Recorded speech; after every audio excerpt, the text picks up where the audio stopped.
Social మీడియాలో reels ఎంత popular అవుతున్న రోజులివి. AP deputy CM Pawan Kalyan ఆ మధ్యన ఒక పాపులర్ డైలాగ్ వేశారు. వెంటనే ఆ డైలాగ్ ప్రపంచమంతా చుట్టేసింది. రీల్స్ వైరల్ అవుతూ సీజ్ ద షిప్ డైలాగ్ను వరల్డ్ వైడ్ పాపులర్ చేశాయి. రియల్ స్టార్ అవుదామని సీజ్ ద షిప్ అంటే ఎవరూ పట్టించుకోలేదు. అసలేం జరిగింది? What's the story.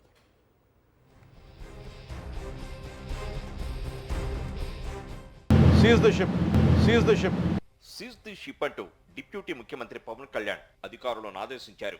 ఆ డైలాగ్ పాన్వాల్ రేంజ్ లో పాపులర్ అయింది, కానీ షిప్ మాత్రం సీజ్ కాలేదు. 2 లేదా 3 రోజుల్లో ఆ షిప్ తన గమ్యస్థానమైన ఆఫ్రికా దేశాలకు తరలి వెళ్లబోతోంది. కాకినాడ ఓడరేవు నుంచి రేషన్ బియ్యం అక్రమ రవాణా జరుగుతోందనే ప్రచారం నేపథ్యంలో deputy CM Pawan Kalyan November 29వ తేదీన కాకినాడ సముద్ర తీరంలో షిప్లను తనిఖీ చేశారు. పవన్ వెళ్లడానికి ముందు రోజే జిల్లా కలెక్టర్ తనిఖీలు చేసి కొంత రేషన్ బియ్యం ఉన్నట్లు గుర్తించారు. విషయం తెలిసి షిప్ దగ్గరికి వెళ్లిన పవన్ కళ్యాణ్ వెంటనే సీజ్ ది షిప్ అంటూ అధికారులను ఆదేశించి వెళ్లిపోయారు.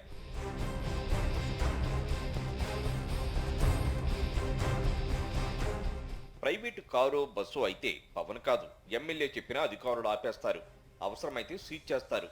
కానీ కేంద్ర ప్రభుత్వ అనుమతితో మన దేశంలోని ఓడరేవుకొచ్చిన షిప్ ఎగుమతులు దిగుమతుల ప్రక్రియ పూర్తయ్యాక తిరిగి తన గమ్యానికి బయలుదేరుతుంది.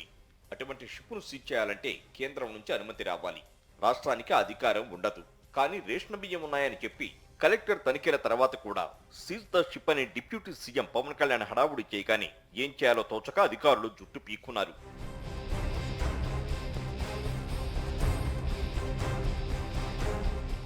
అయితే ఈ ఇష్యూ నుంచి బయటపడేందుకు జిల్లా కలెక్టర్ మల్టీ డిసిప్లినరీ కమిటీ ఏర్పాటు చేసి షిప్ లో బియ్యాన్ని తనిఖీ చేశారు. నౌకలో గుర్తించిన మొత్తం 1320 టన్నుల రేషన్ బియ్యాన్ని అన్లోడ్ చేసి పోర్టు గోడౌన్కు తరలించారు. ఆ తరువాత రేషన్ బియ్యం వ్యవహారంలో విచారణ కోసం రాష్ట్ర ప్రభుత్వం సిట్ ఏర్పాటు చేసింది.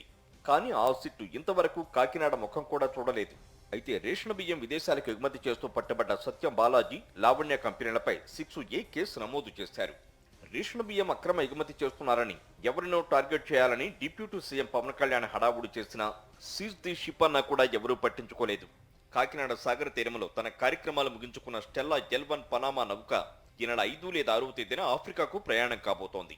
మొత్తం మీద సీజ్ ది షిప్ సినిమా ఆ విధంగా పూర్తి కాబోతోంది.